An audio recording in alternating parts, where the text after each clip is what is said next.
Hello students, Radhe Radhe.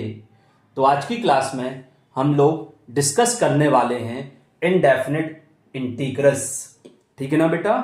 तो आज की क्लास में हम लोग क्या पढ़ने वाले हैं? Indefinite integrals. तो इनडेफिनिट इंटीग्रल्स होता क्या है या इंटीग्रल्स आखिर होता क्या है? तो देखिए बेटा, जब हम किसी फंक्शन का डिफरेंशिएट करते हैं, किसी फंक्शन का डिफरेंशिएट करते हैं, तो डिफरेंशिएट करने पर जो मिलेगा एफ एक्स का डी अपन डी एक्स किया, क्या मिला? F dash x. क्या मिला? F dash x. और यदि हम एफ डैश एक्स को इंटीग्रेट करेंगे, एफ डैश एक्स को इंटीग्रेट करेंगे तो क्या मिलेगा बेटा? F x. और साथ में एक कांस्टेंट ऐड किया जाता है। किसी भी फंक्शन का यदि हम इंटीग्रल निकालते हैं तो एक कांस्टेंट वैल्यू ऐड की जाती है। क्यों? क्योंकि जब किसी फंक्शन का इंटीग्रल करते हैं तो वो एक फंक्शन ही बनता, मतलब एक कर्व नहीं बनता, फैमिली ऑफ कर्व बनता है। सी की डिफरेंट वैल्यू पर एफ एक्स डिफरेंट होगा, समझ में आ गया? लेकिन उसका डिफरेंशिएट हमेशा एफ डैश एक्स होगा। ये चीज हमेशा याद रखिएगा। जब किसी भी फंक्शन का इंटीग्रल करते हैं तो वहां पर जो मिलता है वो एक फैमिली ऑफ कर्व मिलता है। क्या मिलता है? Family of curve. क्लियर बेटा? समझ में आ गया? अब देखिए इसके फॉर्मूले क्या हो। अच्छा, इनडेफिनिट इंटीग्रल को हम एंटी डेरिवेटिव भी बोलते हैं। क्या बोलते हैं? एंटी डेरिवेटिव या प्रिमिटिव। इसे क्या बोला जाता है? प्रिमिटिव। मतलब इसके तीन नाम हो गए। यदि किसी फंक्शन का इंटीग्रल निकालिए, किसी फंक्शन का एंटी डेरिवेटिव फाइंड कीजिए, या किसी फंक्शन का प्रिमिटिव फाइंड कीजिए। समझ में आ गया? प्रिमिटिव का मतलब भी एंटी डेरिवेटिव होता है या इंटीग्रल होता है। क्लियर? इतना समझ में आ गया? अब देखिए इनडेफिनिट इंटीग्रल या इंटीग्रल के जो फॉर्मूले हैं वो सारे कौन कौन से होते हैं उनको सीख लीजिए। तो देखो बेटा, हम लोगों ने dy dx x का पावर n तो सीखा होगा। डिफरेंशिएट से हम डिफरेंशिएट से इंटीग्रेशन के फॉर्मूले लाएंगे, क्योंकि हम लोगों को यह पता है जब किसी फंक्शन का डिफरेंशिएट करते हैं तो जो बनता है उसी का इंटीग्रेशन करने के बाद वो फंक्शन मिल जाता है जिसका डिफरेंशिएट किया जा रहा था। क्लियर बेटा? समझ में आ गया? अब x का पावर n का डिफरेंशिएट करने पर क्या आता? n x to the power n minus 1। Clear बेटा? अब यदि हम इसका इंटीग्रेशन करेंगे, इसका इंटीग्रेशन करेंगे तो क्या मिलेगा? क्या मिलेगा? x का पावर n।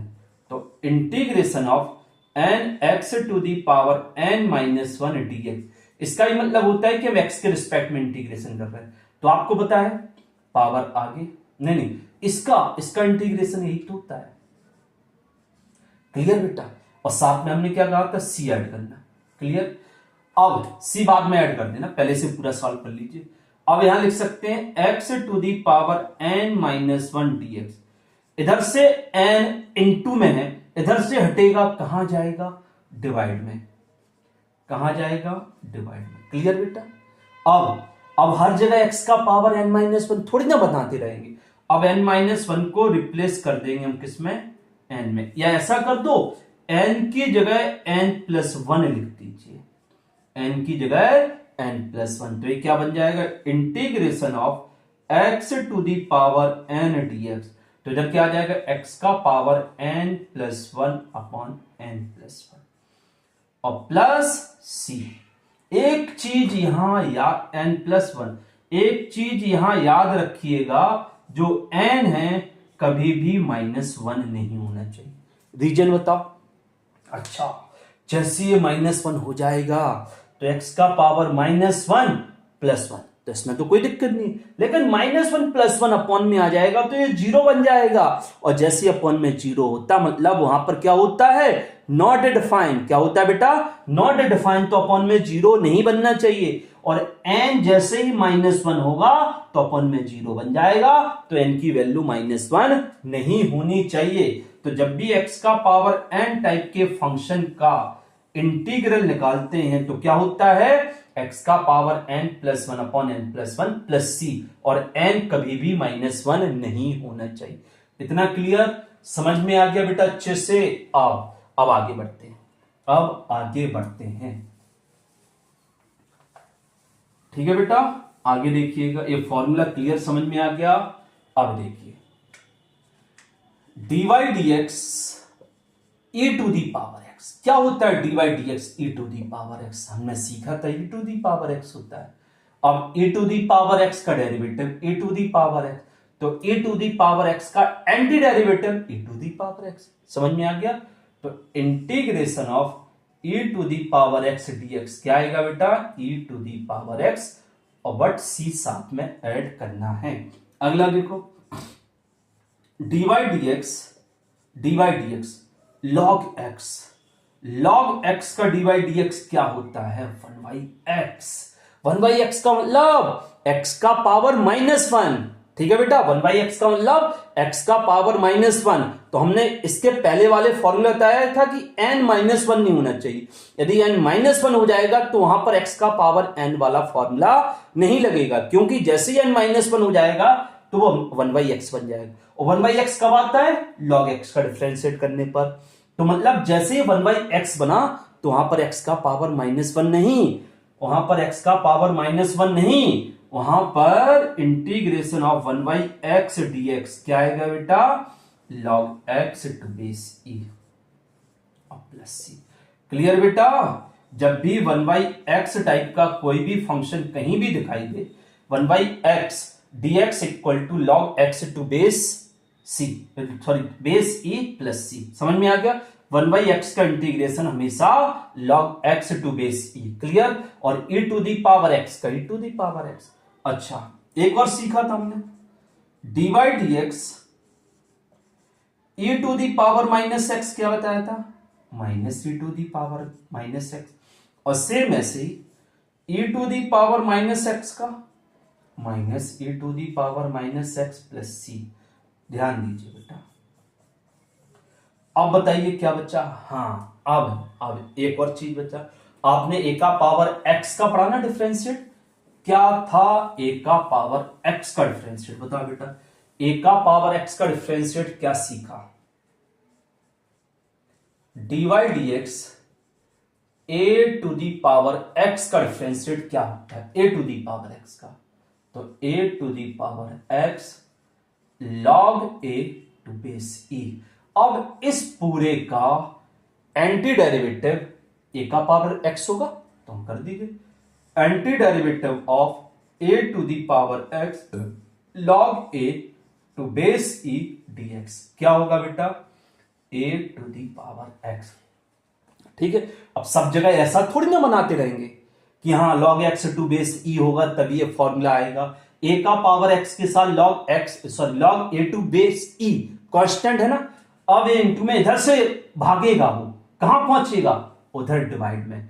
तो यहां पर एग्जैक्ट फॉर्मूला बन जाएगा a का पावर x dx क्या होता है? a का पावर x, यहां से भागेगा तो कहां पहुंचेगा?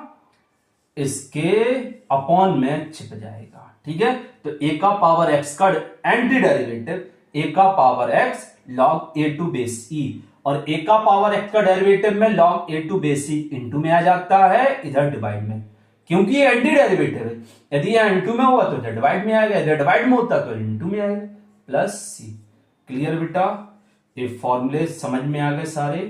a का पावर x का मतलब a की जगह 10 का पावर x, 5 का पावर x, 2 का पावर x, 3/2 का पावर x, किसी भी रेशनल नंबर का पावर x। समझ में आ गया बेटा? चलिए क्लियर, अब आगे बढ़ते हैं। अब हमारे पास कुछ फॉर्मूले और बचे हुए, कौन से? ट्रिग्नोमेट्री रेशियो वाले। तो साइन x का dy dx क्या होता है? बता बेटा, साइन x का dy dx क्या होता है? cos x होता है। तो cos x का एंटी डेरिवेटिव क्या होता है? तो क्या होना चाहिए? sin x। क्लियर बेटा, समझ में आ गया? तो cos x का एंटी डेरिवेटिव sin x। आगे देखिए, आगे देखिए, फिर dy dx किसका बेटा? cos x का। cos x का dy dx क्या होगा? माइनस साइन x होता है। ठीक है, तो अब माइनस साइन x का cos x होगा, माइनस साइन एक्स का एंटी डेरिवेटिव कॉस एक्स होगा कि नहीं?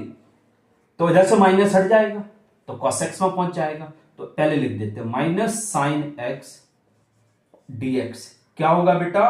Cos x. अब इधर से माइनस हटा दो तो माइनस इधर पहुंच जाएगा। तो integration of sine x dx equal to minus cos x plus c. Clear बेटा? समझ में आ गया सबको अच्छे से? तो cos x का प्लस साइन एक्स होता है और साइन एक्स का माइनस cos x। अभी 4 फॉर्मूले और बचे हुए हैं। कौन कौन से? tan x, cot x, sec x और cos x वाले। तो tan x का डिफरेंशिएट क्या होता है? tan x का तो dy dx। tan x का डिफरेंशिएट क्या होता है? tan x का होता है sec स्क्वायर x। क्लियर बेटा? tan x का डिफरेंशिएट sec स्क्वायर x। अब sec स्क्वायर x का एंटी डेरिवेटिव tan x होता है। तो integration of sec square x dx क्या आ जाएगा बेटा? tan x। जहां कहीं भी sec स्क्वायर x आए उसकी जगह tan x लिख देना प्लस c। क्लियर बेटा? अब dy dx cot x का क्या होता है? dy dx minus cosec square x. Clear बेटा? अब माइनस कॉसेक स्क्वायर एक्स का इंटीग्रेशन कॉट एक्स होगा। बस इधर से माइनस हटा दो तो माइनस कॉट एक्स के साथ पहुंच जाएगा। तो हम क्या करेंगे? Integration of cosec square x dx क्या होगा बेटा? Minus cot x plus c. Clear बेटा? समझ में आ गया सबको अच्छे से? अब 2 फॉर्मूले और इनको नोट कर लीजिए, इनको नोट कर लीजिए। अब आगे बढ़ते हैं बेटा, अब आगे बढ़ते हैं। क्या है बेटा? ध्यान से समझिएगा। dy dx किसका dy dx? sec x। sec x का dy dx क्या होता है? sec x into tan x। Clear बेटा?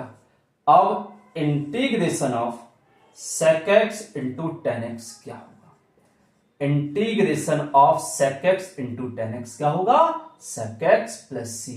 मतलब कहने का जहां भी sec और tan इंटू में हो तो sec x into tan x का इंटीग्रेशन sec x होता है।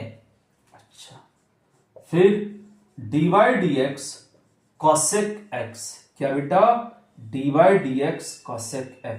cosec x का dy dx minus cosec x into cot x। Clear बेटा? अब इसका एंटी डेरिवेटिव या इसका इंटीग्रेशन ए होगा। ए माइनस यहां से हट के इधर पहुंच जाएगा तो क्या आ जाएगा? Integration of cosec x into cot x और dx तो क्या आ जाएगा बेटा? माइनस cosec x और प्लस सी। तो सारे फॉर्मूले समझ में आ गए बेटा? अच्छा, चलिए आगे देखते हैं। आगे क्या है बेटा? आगे क्या है? देखो बेटा, जब भी कोई फंक्शन मतलब कांस्टेंट यदि किसी फंक्शन के साथ इनटू में तो इस कांस्टेंट को इंटीग्रेशन साइन के आगे लिख सकते हैं। ठीक है बेटा? समझ में आ गया? अच्छा, एक और चीज, यदि जब भी केवल कांस्टेंट हो कांस्टेंट को हम बहुत अच्छे से एक्सप्लेन कर सके। यहां पर एक्स लिखा हुआ है, कांस्टेंट का मतलब ऐसा फंक्शन जिसमें एक्स ना हो तो कांस्टेंट का इंटीग्रेशन एक्स के रिस्पेक्ट में कर रहा है तो एक्स इंटू या कांस्टेंट इंटू एक्स। क्लियर बेटा? Constant into x. समझ में आ गया? और प्लस सी, इधर भी प्लस सी, और तो जब इंटीग्रेशन हो जाएगा तो प्लस सी आ जाएगा। कोई प्रॉब्लम बेटा? अब कुछ क्वेश्चन हम लोग सॉल्व करते हैं।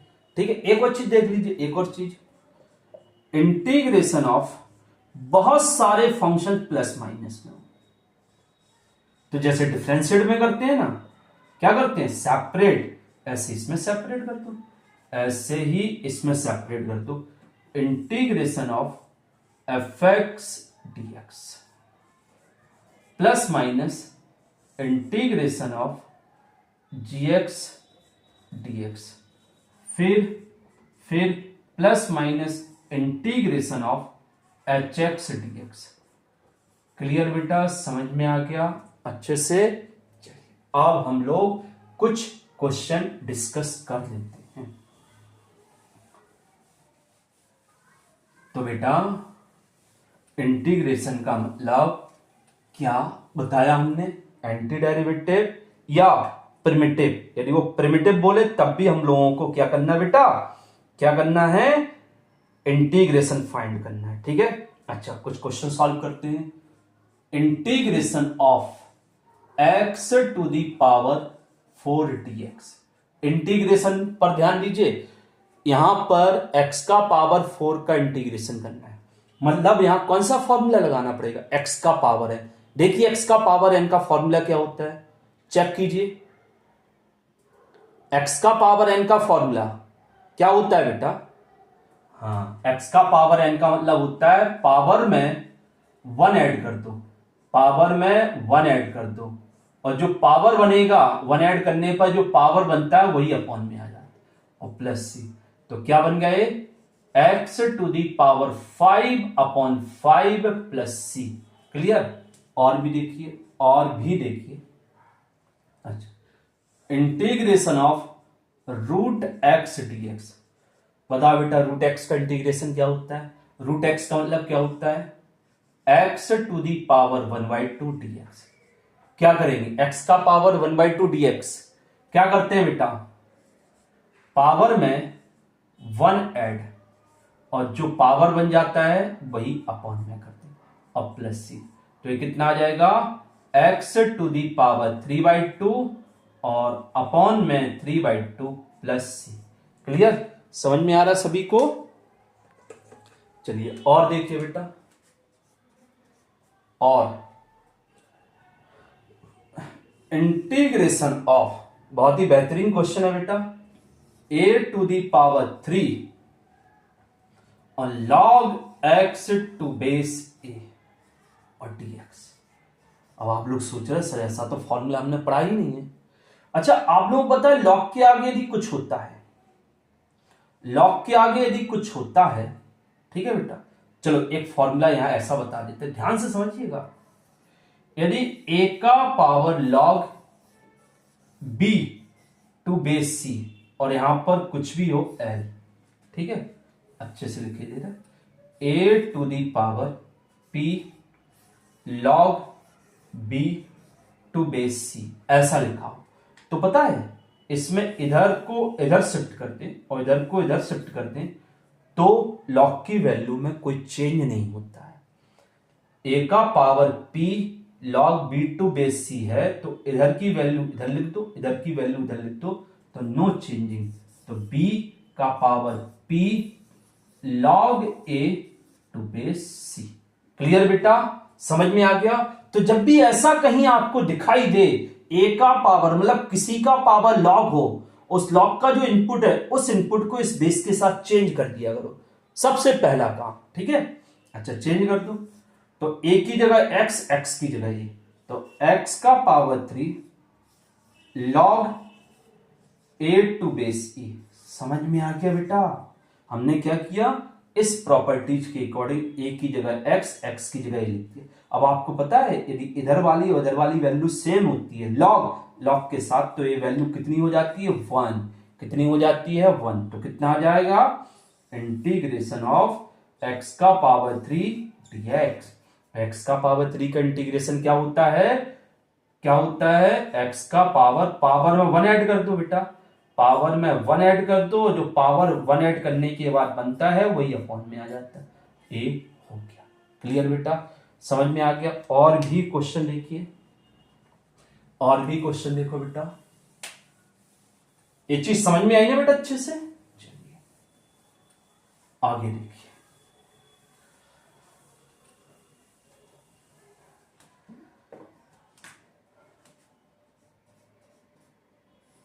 Integration of e to the power 5 log x to base e।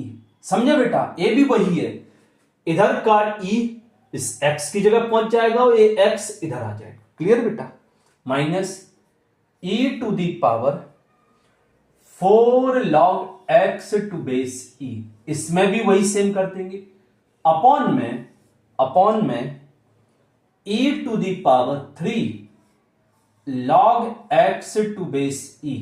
Clear बेटा, और minus e to the power 2 log x to base e dx। तो अभी हमने फॉर्मूला बताया ना, इसको इस x के साथ चेंज कर सकते हैं, इस e को इस x के साथ चेंज कर सकते हैं, इधर भी x के साथ चेंज हो जाएगा, इधर भी x के साथ चेंज हो जाएगा। तो कितना आ जाएगा, इंटीग्रेशन ऑफ, इधर पहुंच जाएगा x, तो ये हो जाएगा 5 का 5 रहेगा, और ये कितना बन जाएगा log e to base e, minus इधर e की जगह x की जगह e, तो x 4 log e to base e, upon में क्या आएगा बेटा, ए भी ऐसा ही चेंज कर दो, x और इधर कितना आएगा 3, फिर log e to base e, minus इधर देखो बेटा कितना होगा, इधर कितना होगा बताओ जल्दी, x 2 log e to base e। बेटा सबको अच्छे से समझ में आ गया। अब देखिए क्या होगा, देखो ये दोनों सेम है, इसकी वैल्यू 1, इधर पर क्या बचेगा x का पावर 5, ये दोनों सेम है, इसकी इधर क्या बचा 4, तो इसकी वैल्यू कितनी हो जाएगी x का पावर 4, इधर ये दोनों सेम है, ये कितना आ जाएगा 1 x का पावर 3, ये दोनों सेम है, इधर क्या बचा 2, तो x का पावर 2, तो कितना आ जाएगा, integration of x to the power 5 minus x का पावर 4 अपॉन x का पावर 3 और minus x square dx।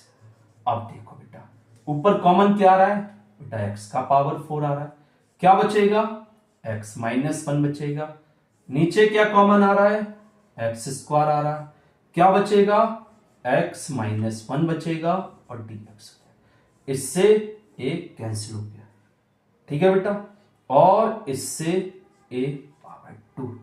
Clear, समझ में आ गया अच्छे से। तो integration of x square dx, और x स्क्वायर का integration x cube upon 3 plus c। Clear बेटा, चलिए आगे बढ़ते हैं। तो एक इंटीग्रेशन में एक बात अच्छे से समझ लीजिए, कहीं कोई फ्रैक्शन हो तो इंटीग्रेशन में फ्रैक्शन वाला कोई भी फॉर्मूला नहीं होता है, प्रोडक्ट वाला तो होता है, बट अभी कहीं पर भी प्रोडक्ट वाली कंडीशन यूज नहीं करनी, ना कहीं फ्रैक्शन वाला फॉर्मूला होता है, और भी ये मान के चलिए कहीं कोई प्रोडक्ट वाला फॉर्मूला नहीं होता है। जैसे दो फंक्शन यदि इनटू में आ जाए तो वहां प्रोडक्ट वाले फॉर्मूले का यूज नहीं करना है, होता ही नहीं, अभी ये मान के चलिए। कब होगा वो इंटीग्रेशन बाई पार्ट जब हम सिखाएंगे तब वहां कैसे यूज करना है वो हम बता देंगे। अभी लेकिन इनटू अ प्रोडक्ट के, इनटू अ डिवाइड के बारे में बिल्कुल नहीं सोचना है, डिवाइड वाला तो होता ही नहीं कोई फॉर्मूला, ठीक है ना, और इनटू के बारे में नहीं सोचना। हमें क्या करना है, यदि इनटू आए या डिवाइड आए तो अपॉन में जो भी होता है कोशिश करना वो या तो सेपरेट बन जाए या सेपरेट हो जाए, या अपॉन में जो भी है वही सेम चीज ऊपर बना के कैंसिल कर दो। समझ में आ गया बेटा, हमें अपॉन वाली कंडीशन खत्म करनी है। क्लियर, तो ए वाला क्वेश्चन देखो, 2 upon 1 plus cos 2x dx, ए वाला क्वेश्चन बड़ा शानदार क्वेश्चन है। अब अपॉन में 1 प्लस कॉस 2x क्या होगा, फॉर्मूले नहीं कोई, ठीक है ना, तो हमें क्या करना है, कुछ ना कुछ ऐसा करना है जिससे हमारा काम बन जाए और जो फॉर्मूले होते हैं वैसा फॉर्म आ जाए। समझ में आ गया, फॉर्मूले तो हम लोगों को पता है, वैसा फॉर्म कैसे आएगा। अच्छा, अपॉन में 1 प्लस कॉस 2x है, क्या अपॉन में जो 1 प्लस कॉस 2x है वो सॉल्व हो सकता है, बिल्कुल हो सकता है। इसे 2 कॉस स्क्वायर x माइनस 1 लिखते हैं, बिल्कुल लिख दीजिए। लिखने से क्या प्रॉफिट, 1 से 1 कैंसिल हो जाएगा। ठीक है, तो इधर क्या आ जाएगा, 2/2 cos स्क्वायर एक्स और dx। 2 से 2 कैंसिल, अपॉन में क्या है बेटा, cos स्क्वायर एक्स, तो कहां पहुंचेगा ये, integration of sec square x dx। Clear बेटा, तो sec स्क्वायर एक्स का इंटीग्रेशन क्या होता है, हम लोगों को पता है sec स्क्वायर एक्स का इंटीग्रेशन 10x और प्लस c। क्लियर, समझ में आ गया। एक और क्वेश्चन देखिए ऐसा ही, और भी क्वेश्चन देखिए ऐसा ही।